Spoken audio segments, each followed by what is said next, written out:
Sebenarnya kita nak buat pola pelbagai pattern pakaian senang je. Yang penting kita tahu asasnya. Jom saya tunjuk. Berpandukan buku Nak Jadi Pakar Jahitan ni, saya nak tunjuk. Ini dia asas membuat pola. Kalau kita tahu asas buat pola ni, insya-Allah macam-macam pattern pakaian kita boleh buat.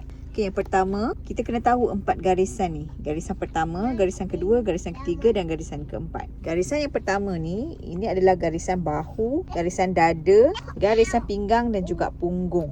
Okey, macam mana nak dapat garisan bahu? Ini adalah garisan yang pertama. Kemudian nak dapat ukuran bahu ke dada, ini dia ukuran dada bahagi 4. So kita akan dapat garisan yang kedua ni. Kemudian nak dapat garisan yang ketiga, iaitu garisan pinggang, kita akan ukur daripada bahu. Ukur daripada bahu ke pinggang. Bahu ke pinggang. Ukuran bahu ke pinggang.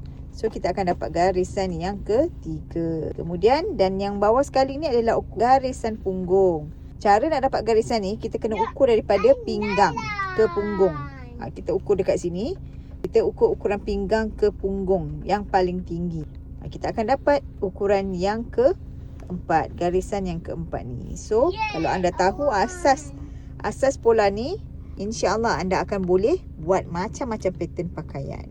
Nak belajar lebih detail lagi, boleh dapatkan buku Nak Jadi Pakar Jahitan. Cara nak dapatkan senang saja. Tekan saja link di bio.